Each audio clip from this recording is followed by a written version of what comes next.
Hello, human peoples. You're listening to the podcast network of Gamefully Unemployed. To support us and gain access to great exclusive podcasts like Fox Mulder is a Maniac, Tom and Jeff Watch Batman, Star Trek The Next Futurama, and our latest show, Spiel Boys, head over to patreon.com/gamefullyunemployed. We do game streaming, movie nights with our patrons every Friday night, and you can even commission your own podcast about anything you want. Literally anything, within reason, and we have to do it. You are quite frankly out of excuses not to go visit patreon.com/gamefullyunemployed. That's patreon.com/GAMEFULLY unemployed, which is spelled like it sounds.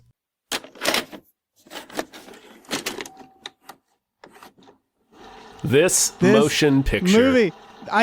Did this film exist a year ago? No, this did not exist. This is a Berenstein Bears thing. This is a Mandela Effect movie. It really is. Hi, everybody. Hello, everyone. My name is David Bell. My name is Tom Ryman. And we just watched 1989's Next of Kin. Next of Kin. Starring everybody. Everyone in the world is in this movie. The family killed his brother. A life for a life.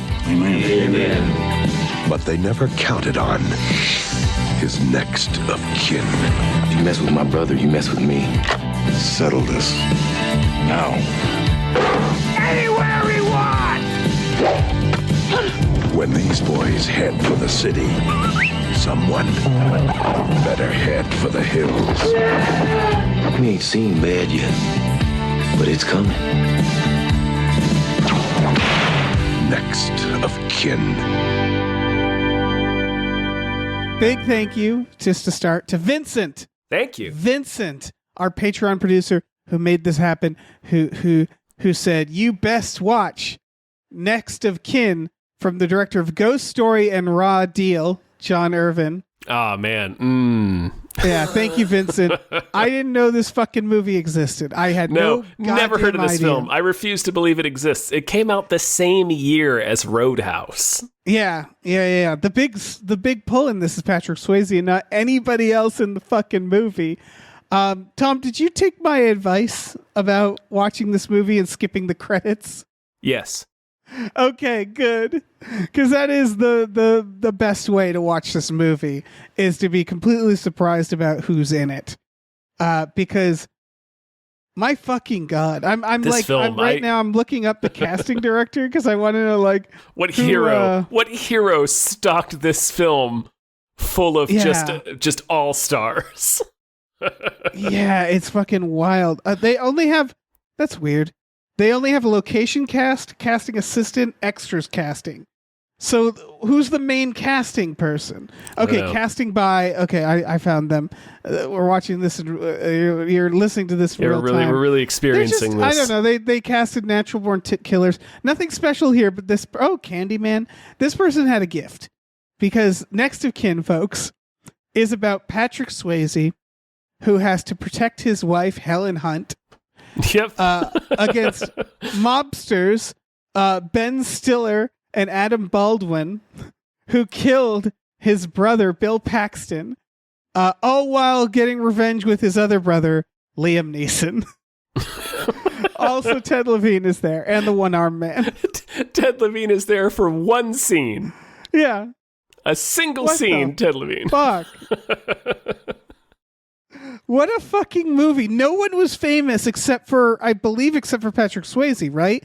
Like Bill Paxton, he had done Terminator? He had done Terminator.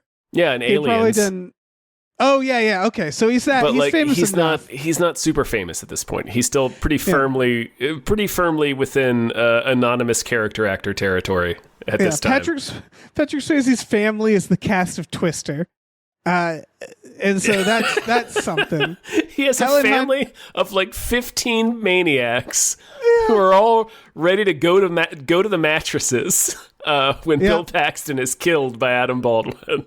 Oh yeah, I can't wait to talk about his fucking family. Don't get me wrong. If anything would get a community to posse up, it would be Adam Baldwin murdering Bill Paxton. Oh, 100%. Liam Neeson, meanwhile, hadn't even been Darkman. He hadn't even done fucking Darkman yet. This is a year removed from Darkman. Yeah. Helen Hunt. Liam Neeson is only a few years after Krull in this film. Jesus fucking Christ. fucking wild. So all right. just lurching his way through this movie like spindly Liam Neeson. He is so unnerving in this film because he's playing a hillbilly, and I'm like, I know you're not a hillbilly. Right, I know you're Irish.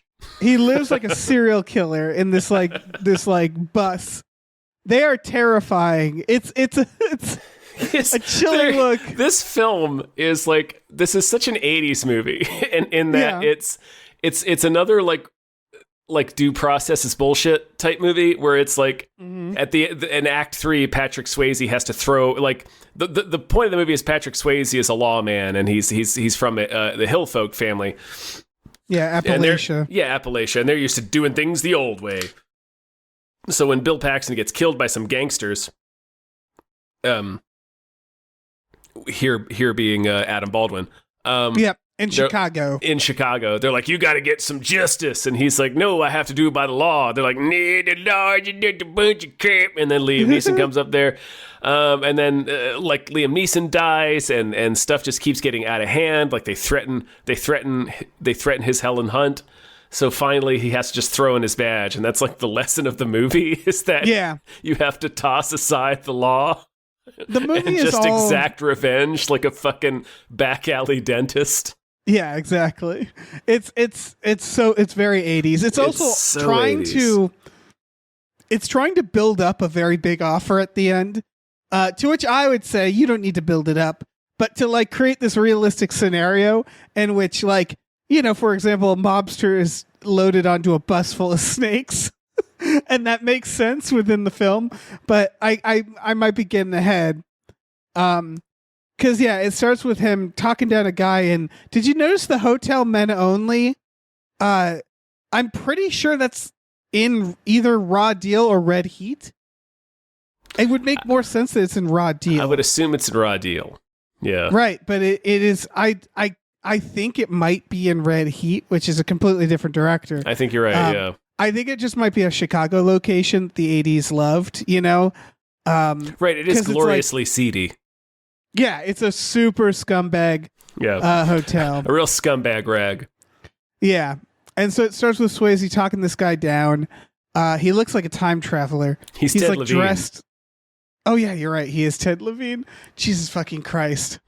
Did he stab someone? It's not clear. They don't really tell us what he did. He's like ready. I thought they said he stabbed someone because he's ready to fucking go down in a blaze of He's glory. about to get in a shootout with the cops. Yeah, and it doesn't seem like he Patrick did something Swayze worth has that. to talk him down with his folksy wisdom. Yeah, and that's sort of, it's a microcosm for the larger film or from where he's coming from, right? Yeah. He says something, he says a cool line. He says, this ain't no place to leave your ghost. Yeah. Where he's like, I know you're afraid of dying. There's a lot of that. One of the cops says, I'm going in there and I'm going to put some hair on the wall. You know what I'm saying? And I was like, no, I don't know what you're saying. I'm really confused by that statement. Yeah.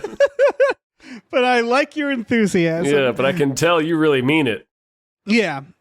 But it's I thought it was a good opening in that it's showing like what kind of a guy he is. It's a pretty classic introductory scene for a character. Yeah, he's like, I'm one of you. I'm a good old boy here in Chicago, and I'm telling you, I know you're not afraid of death, but this isn't the time.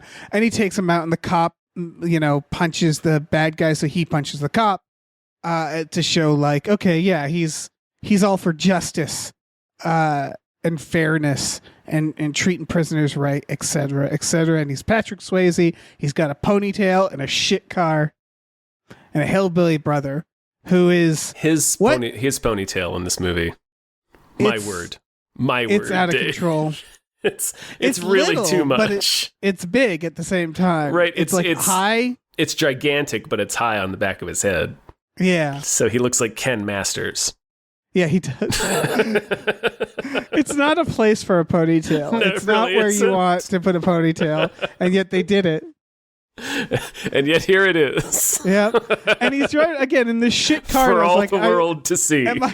It's one of those where I'm like, am I supposed to like this guy? Like, am I supposed to be like, if I was like a 13-year-old kid, am I supposed to be like, this guy is so cool?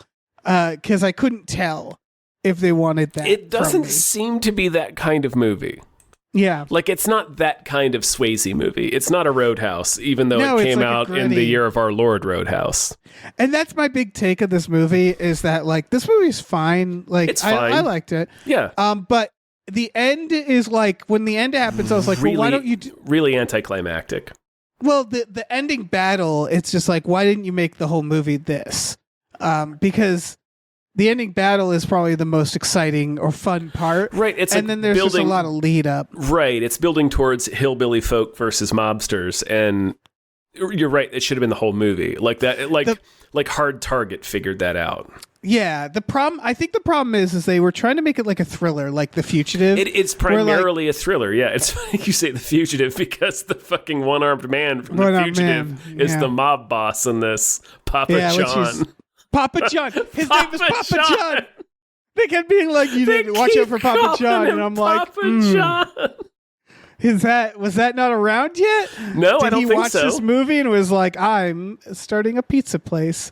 Like, it's very funny that he's Papa Yeah, John. it is funny where they're like, you got to watch out for Papa John. It's like, yes, you do. Yeah. But it's trying to be a thriller like that, but it's also trying to be an 80s action where people are a little invincible. Yes. So, like, that's kind of the problem, which is like, I don't know, pick one. Be a thriller if you're a thriller. But it feels like it's like can't decide what it wants to be. It almost feels like a script that was written and then they brought Swayze on and then they felt like, well, we should like bulk it up a little bit.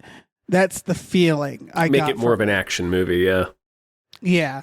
Cause it's in that, yeah, it's in this weird place for sure.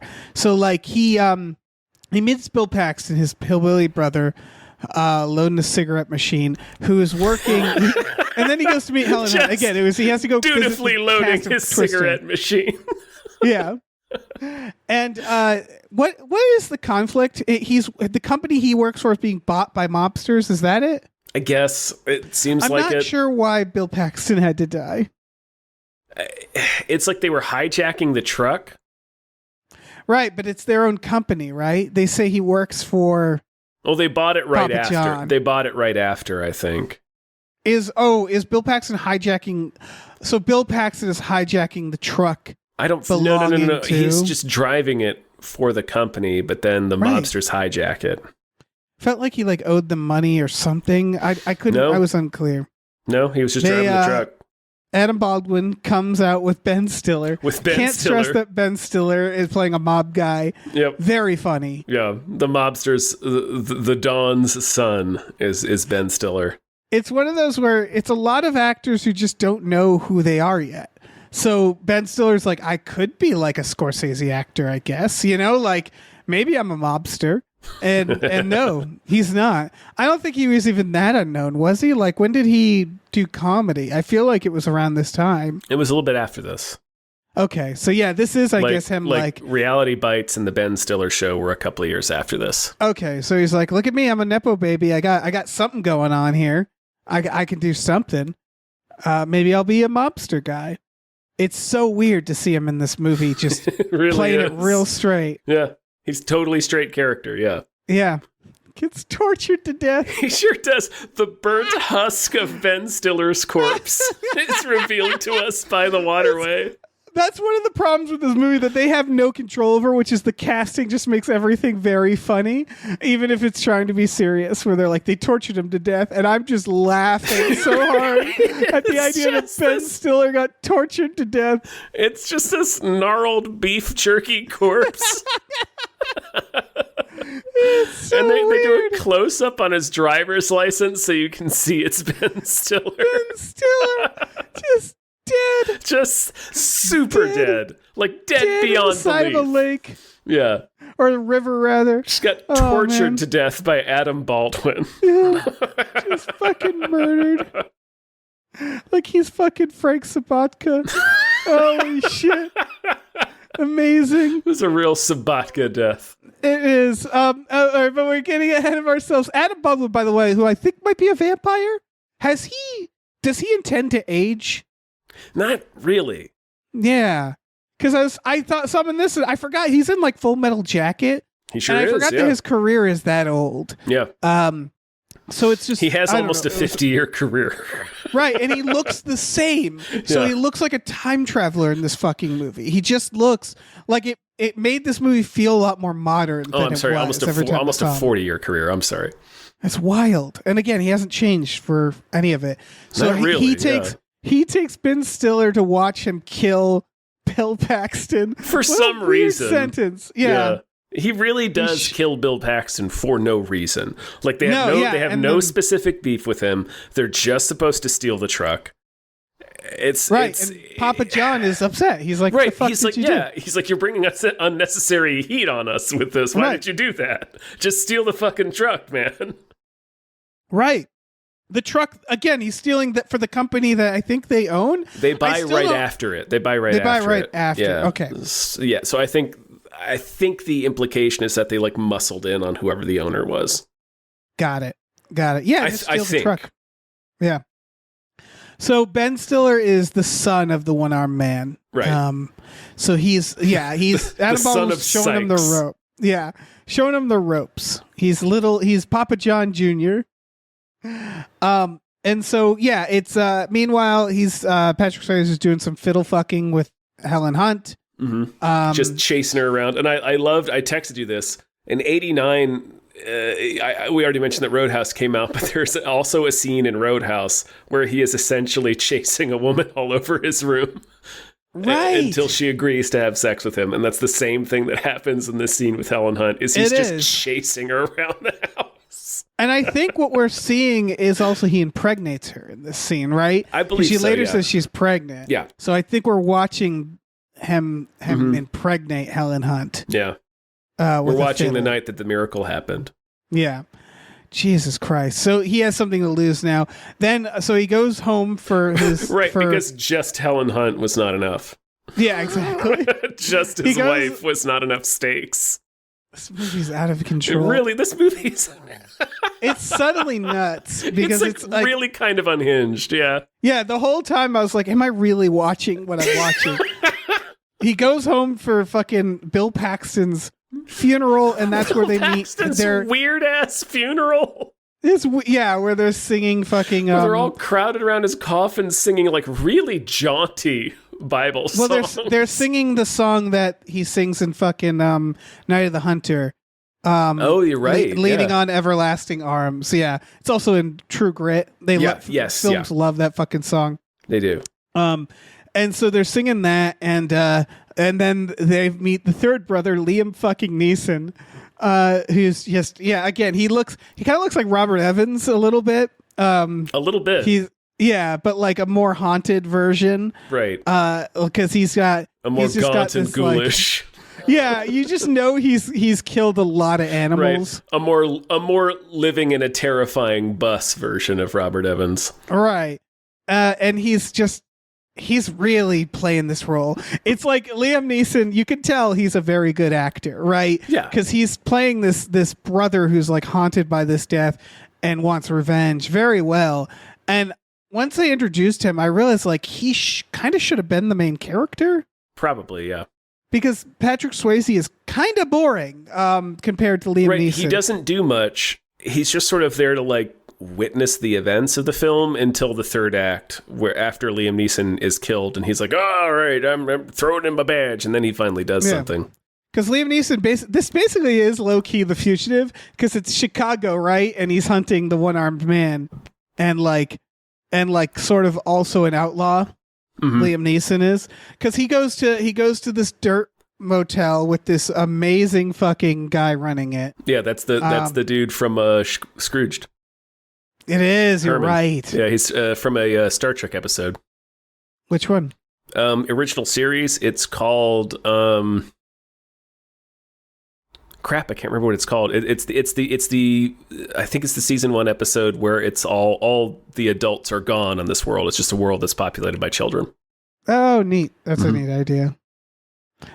Whatever it is, it's he's like a weirdo through this whole thing. He's just hanging out with Liam Neeson. Oh yeah, he's so fucking cool. He really made a career out of playing these types of characters. Yeah. Liam Neeson is just making bullets in the slum hotel, hanging out with the landlord. he starts harassing the mob. He goes to their awesome pad and like ruins their pinball machines. Shoots all their pinball machines. Yeah, ultimate sin. But again, he's avenging his brother. It's true. It's true. Then they start harassing them, and a great scene where the two mobsters go to the slum hotel and go, "We're pizza delivery guys," and it's like, no, you're not. Right. It was amazing. They have like a DiGiorno box. Yeah, these two jackasses, these two Sopranos-looking motherfuckers. These two like, obvious we're here to mobsters. deliver some pizzas. It's like a Futurama fucking joke. It's like, yeah, no, of course not. And then they like Home Alone the mobsters, and then they do a real fucking like just wacky.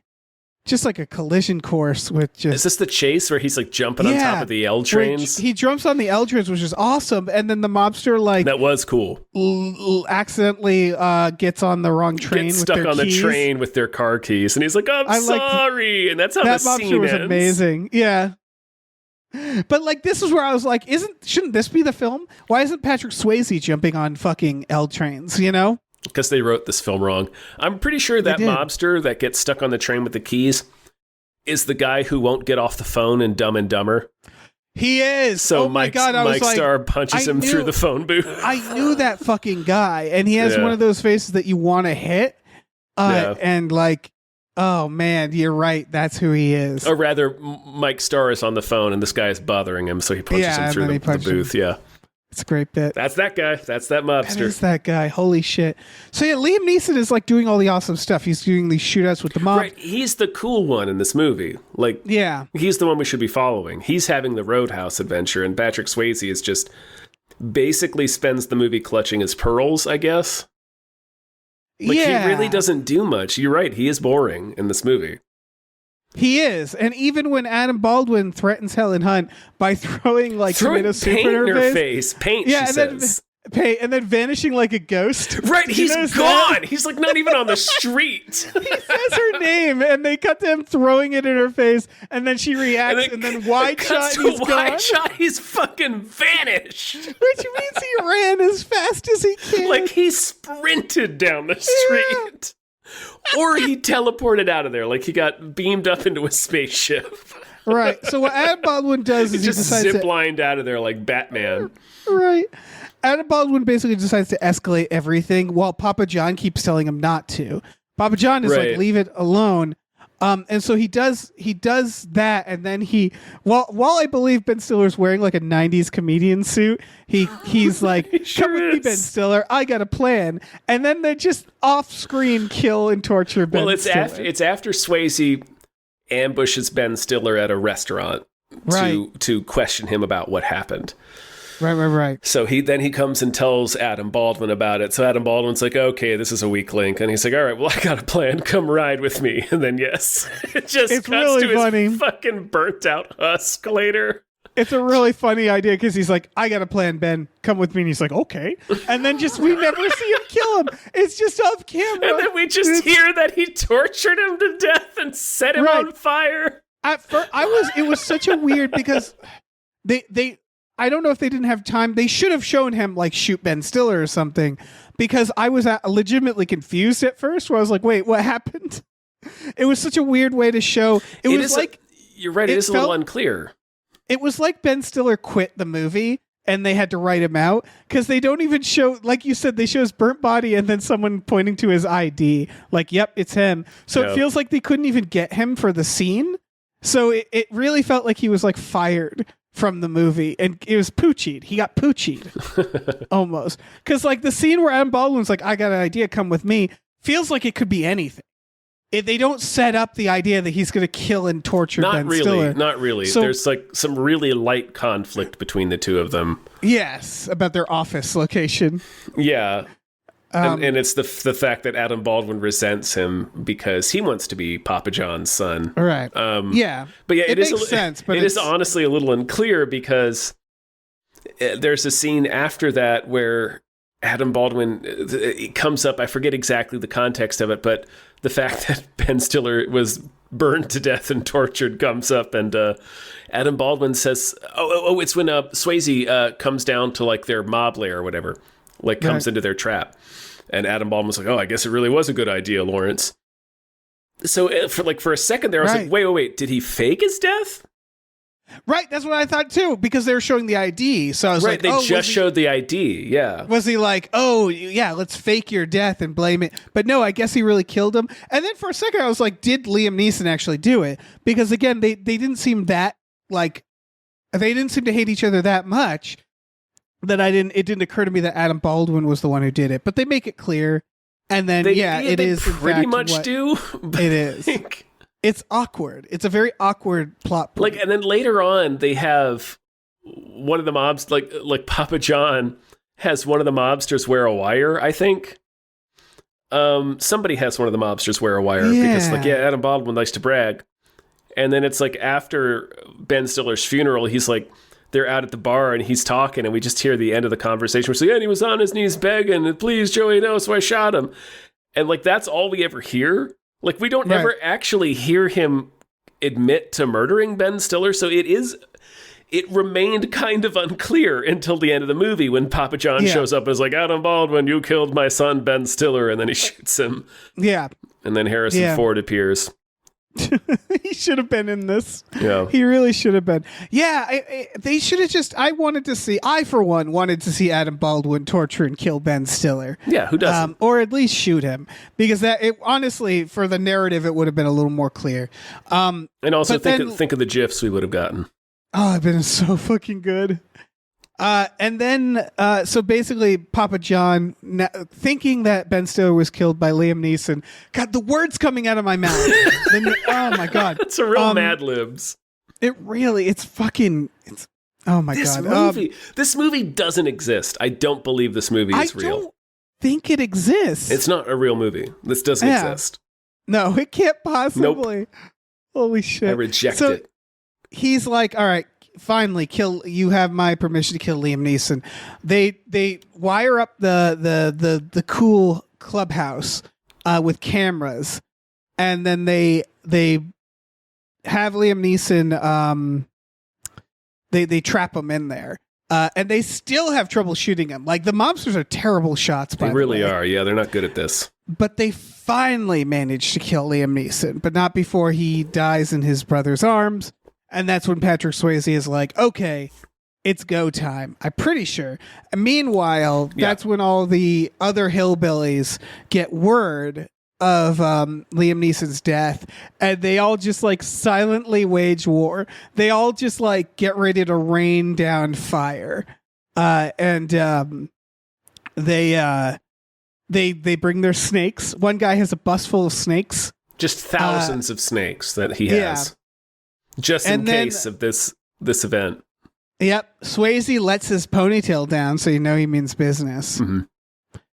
And he's like, meet me in the fucking cemetery for a final showdown. And so Adam Baldwin and all his little other mobsters go there, and Patrick Swayze has a series of fucking crossbows, not crossbows, just regular bows. One's a bow and another one's a crossbow.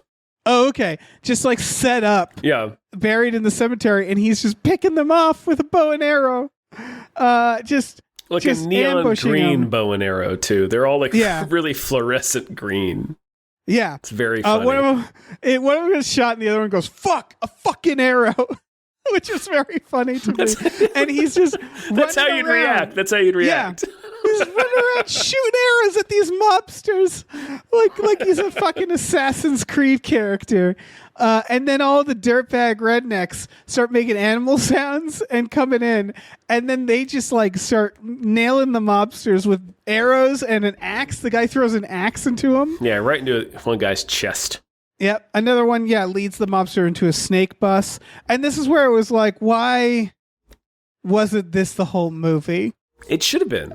Yeah, because it all escalates with this mobsters in a cemetery fighting all these hillbillies who are using like bows and arrows and axes and shit. Including that weird blonde dirtbag one with the mustache, which I thought was funny when they hold a gun to him. Right. And everybody's like, no, don't kill him. And I'm like, I don't know who that is. He is. You grabbed the least appealing one.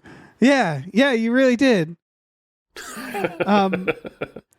And then and then the one-armed man shows up and basically is like, stop everything. I know that Adam Baldwin killed Ben Stiller, my son, and he points the gun at Patrick Swayze and then shoots Adam Baldwin. And then he's just like, listen, can we be cool now? Yeah, this is over, right? And Patrick Swayze like, yeah, it's done. Yeah, they should have went and had a pizza party after. They should have. They should have gone to D&B.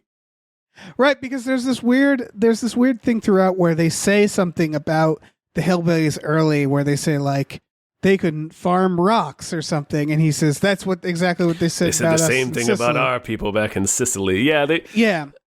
This movie, like, also around this time, there were a few movies that came out that were sort of painting the mafia as like the salt of the earth. Yeah. Like, I mean, The Rocketeer.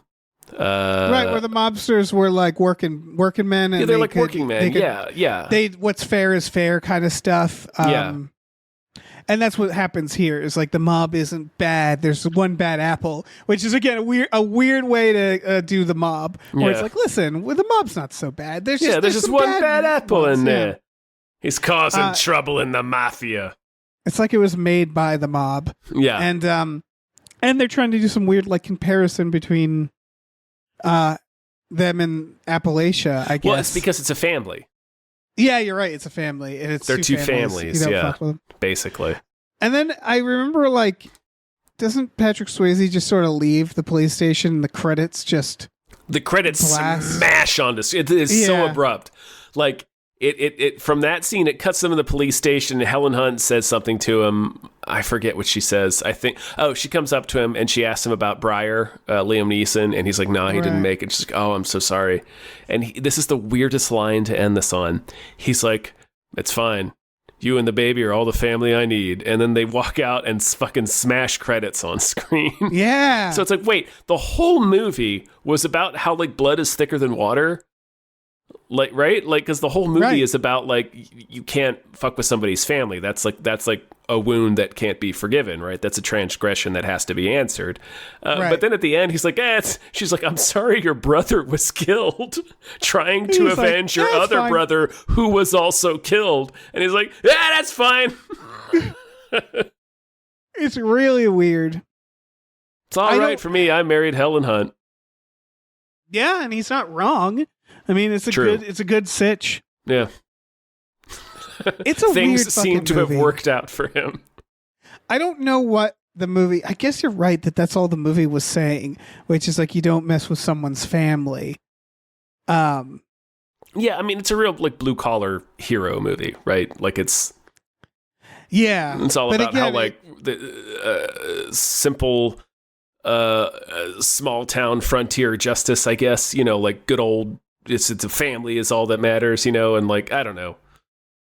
I get what they were trying to do, which is that like they're trying to show that Liam Neeson, it runs in the family, right? Mhm. Like Yeah. they weren't like the idea that Patrick Swayze, it's like, oh, just you wait till he fucking takes the gloves off, but he's civilized. And they wanted to kind of edge that. They wanted to hold it off as much as possible. So they used Liam Neeson to be like, look how fucking wild his Right, brother but is. Swayze never does anything as wild as Liam Neeson Exactly. does. That's the problem. Is the Yeah. cemetery thing is fun, but it's not It's like it's really not tame wild compared enough, to the which rest is- of the film. right, which is weird coming Yeah. from the fact that it's a cemetery battle with this bus And the full of fact that it's snakes. the same year as Roadhouse. Right.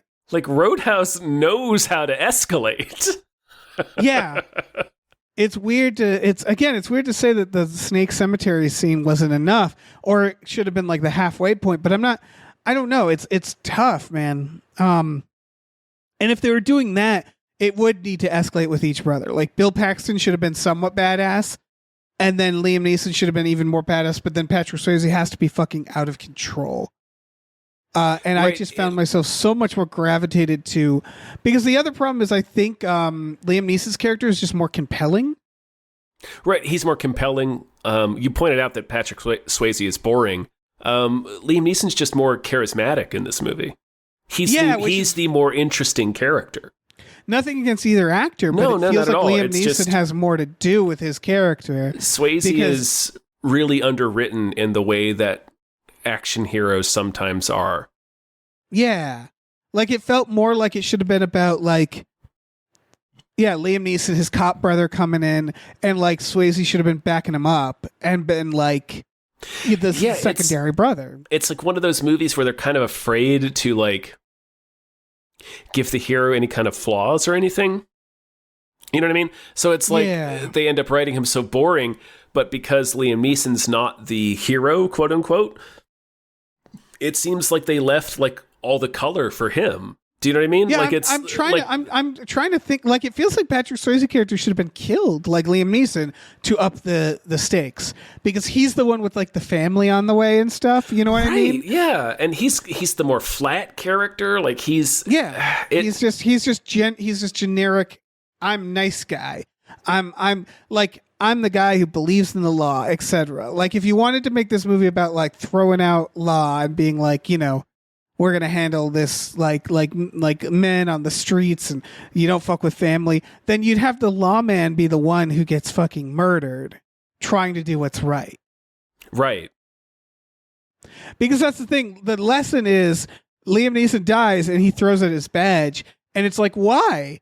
He broke into their. He did all the wrong things. Liam Neeson did all the wrong things. He died because he was being a vigilante. Right. So, like, you want to show someone do the right things and get punished and die. You show that, like, oh, the mayor's involved, you know, or the chief. So it's like you have to go against the cops because the cops are in on it too. It was supposed. You're right. It was supposed to be a thing. Like, oh, the system doesn't work, so we have to step outside the system. But they never show us the system not working. Exactly. It's all Liam Neeson just going on this tear. Yeah. And then getting himself killed. It's like he has his own Taxi Driver-esque movie that seems to end when he dies. Yeah. And then there's like, you know, a second movie after where the secondary character picks up where he left off. They were so afraid to give Swayze any edge that it's just... and it feels it's like... not even that, like, right, it's not even that, like, Liam Neeson's that edgy, but it's like they put all the color into him, so it's like the... They also gave him a lot of scenes and stuff. Yes, that's the other thing. Is I feel like he dominated the film in terms of screen time. He does, yeah. And they do this stuff where he's like hanging out at the hotel and like the landlord, and he has a thing with him. Like, Swayze has none of that. He doesn't have any interesting like exchanges with someone. He doesn't have like a sidekick. That's the other thing, is we really don't spend that much time with Swayze until like the third act, because like once Bill Paxton gets killed and Swayze goes home and we are introduced to Liam Neeson, this is at like minute 20. It's pretty evenly split between the two of them, and I dare say it's more so on Liam Neeson's side. Like, we spend more time with his character up until he dies. Yeah, it really does feel like there's nothing on the production of this that I could find, but it really feels like they had an ensemble thriller that they were going to do. And then they got Patrick Swayze, he was pretty big, and they like kind of built it more around him, but not enough. It's tough, or it feels like they cast Liam Neeson and they're like, wow, he's doing a great job. We need to give him more screen time. Like, it's hard to tell what happened, but it feels like it's just struggling between these two masters, and it never really picks one. Yeah, that seems right. That seems right. Yeah. It's like... And then Ben Stiller gets tortured. Yeah, he sure does. Just his charred corpse. Can't stress that enough. His fucking Ben Stiller burnt out is shell. And killed.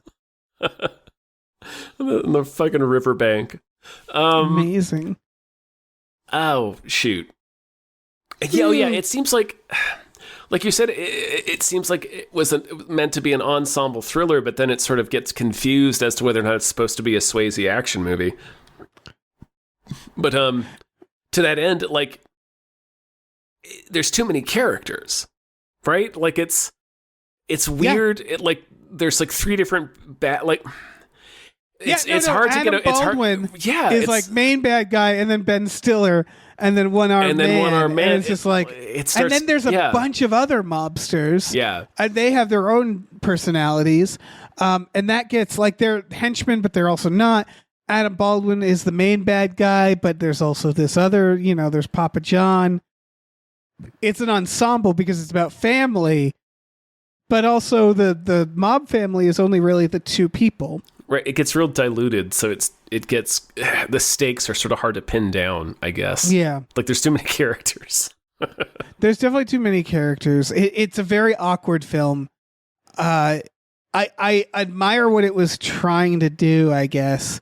I don't even know if that's true. It's a pretty standard action film. That's what's interesting about it. For all the cast and all the batshit things we're saying in it, for the most part, it just feels like a pretty forgettable, very standard, forgettable thriller. action thriller. Yeah, yeah. And so I can see why I never heard of this film. It's still wild that it has the goddamn cast it does. Yeah. It didn't do good. Like, it doesn't have good reviews or anything like that. It was considered one of the worst movies of the year. It was. Yeah. Siskel and Ebert included it in their worst of episode. It got Razzie nominations. Not that that really means anything, but like the point was, it was considered a stinker. This feels like a movie like The Snowman now, like where it's like, oh, I get what you were going for. There's a lot of actors in this, but it didn't result in anything substantial. Like, I think that's what I don't know. I think that's what it is. Right. Yeah. Yeah. Man. Next of kin, Dave. Next of kin.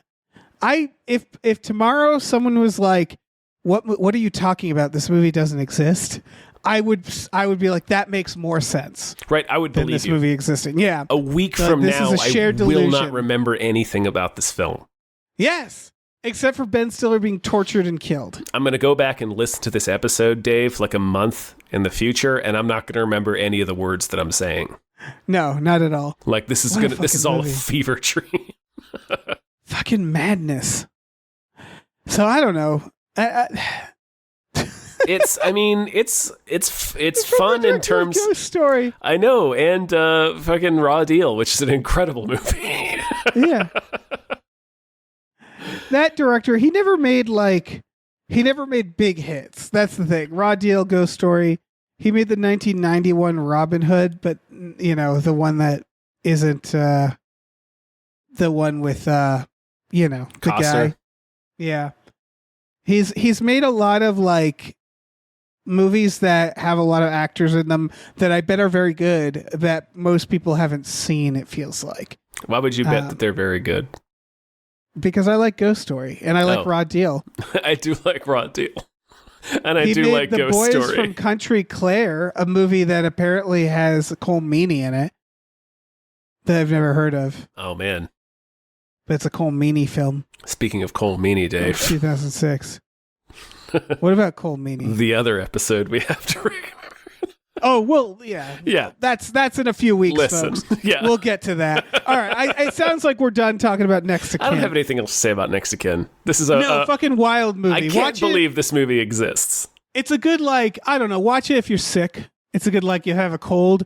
Or, I don't know if this is a Friday movie night, because I could certainly talk over it. It's like the novelty is look who's in this movie.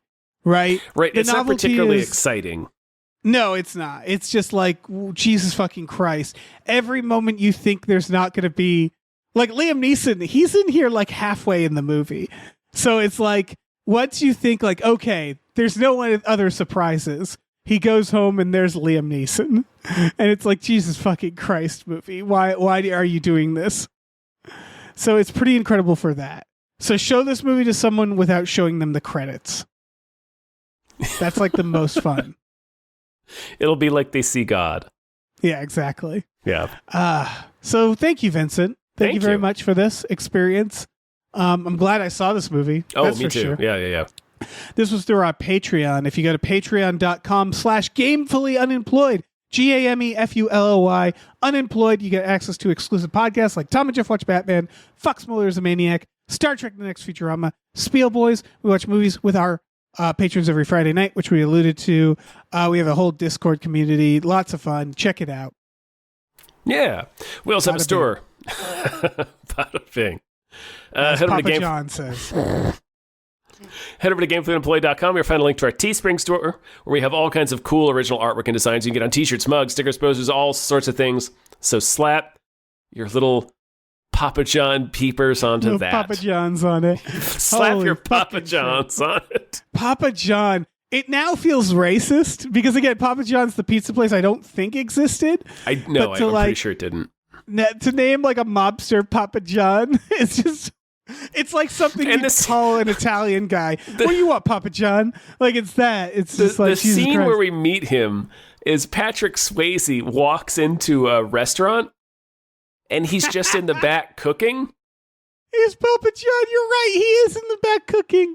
It's like he's a fucking mafia don and he's in the back That's of this a mafia. It's like a stereotype that they do. That's the a back of this Goodfellas thing strip where they're all mall cooking. restaurant cooking. Yeah, where all the guys are pretending to play cards for fun. Where Yeah. they're like they can't gamble. I wanted the reality to be that they're just doing it for fun. All these like 50-year-old mobsters were just like, yeah, we don't have to always gamble. This is just make Sometimes we just play to play. We like to play the Yeah. game. Yeah, we're gambling It's for its own tickles. reward. Yeah. right. Ben Stiller gets tortured.